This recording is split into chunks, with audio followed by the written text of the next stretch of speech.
To your boy Shiver Speaks, man. Before I get anything started, make sure you guys pound the like button, pound the subscribe button, and also pound the like and subscribe buttons to my homeboys, Millaboy Gaming and Heemz Gaming.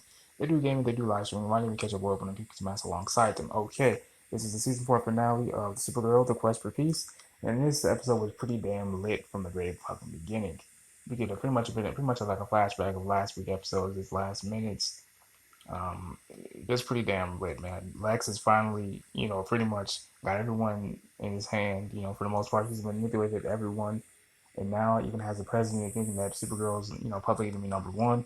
Of course, Red Daughter is still at his fingertips for any use. The president is so damn amazed by Lex's work that he literally makes him the head of director of alien affairs.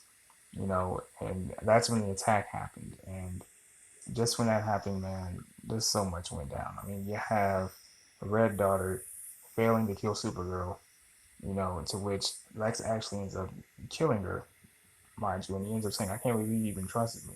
Because remember, they met up at the beach, and that's where he seemingly killed her. Now, mind you, Lex also thought that Supergirl was dead, so that's why in the final battle, when he has his powered up Lexo suit, which he uses from the powers of the aliens that he has up in these battery chambers, to power up his Lexo suit, so that way he can power the world, I guess, or protect the world, as Lex puts it. He wasn't able to get away. Supergirl, since the Red Daughter was killed, after she took a direct hit from kryptonite and she died, Supergirl absorbed her power. She absorbed her, and thus absorbing the Hair in her system as well, which is why her eyes had very purplish beams instead of the usual blue. Now, Supergirl came prepared because she had her suit on, her special kryptonite suit on, so no kryptonite phased her for the most part. Now, mind you, she tried to save Lex because she's not a killer at the end of the day. She's not a killer. Lex said he would rather die, so he ends up falling to his death, and his suit exploding. But that's not before Lena actually gets her mix in with Lex, her own brother. So as she shoots him dead, he reveals Kara's secret identity. Now, mind you, throughout the episode, we see Ben Lockwood and James face off too. There were three big fights. You had James and Alex versus Lockwood. You had Brainy versus Lockwood. Then you had Kara versus Lex. So all that stuff came into play. Now, mind you, Brainy is still emotionless at this point until Nia realizes that they have to destroy like a huge battery, right? So John does what he has to do. They realize that Shelly Island is a perfect spot, for them to really handle their business. And so, in order to get the human brain back, they have to destroy that battery somehow. And I can't remember exactly what John did, but it seems like John was ready to just kill the core of that battery, even if it meant himself dying.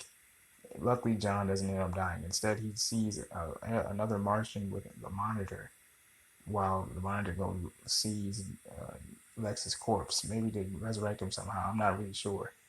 And after everything is done, well, I'm sorry, not even before that, actually, Kara publishes an expose on Lex Luthor, the real Lex Luthor. Because remember, like I said, Lex has everyone in the palm of his hands, thinking that he's this good guy. And so Kara was actually able to publish her expose on Lex Luthor to get everyone else on her side once more, to open their minds. Now, here's the funny thing about Ben Lockwood, because like I said, he had a fight with James and Alex. Now, the funny thing about those two when they fought was they actually end up unpowering each other in the midst of their fight. Ben Lockwood actually ends up in prison, along with Eve, who says that Leviathan is watching, as well as his son George ends up becoming an advocate for trees, which I think is great. But at the same time, I guess you could say human brain is back, I guess, to some extent. But then, like I said, they hang up I think very end of the episode though. They go over to John's place, to hang out, things of that nature, and Lena walks up in there like as if nothing happened at all. And I really look forward to next season's episode. It comes back in the fall on Sundays at 9 o'clock. This has been your boy Shiver Speaks, man. If I missed anything, I apologize. Let me know in the comments below. I would love to have a discussion about this. This has been your boy Shiver Speaks, man. Peace and love.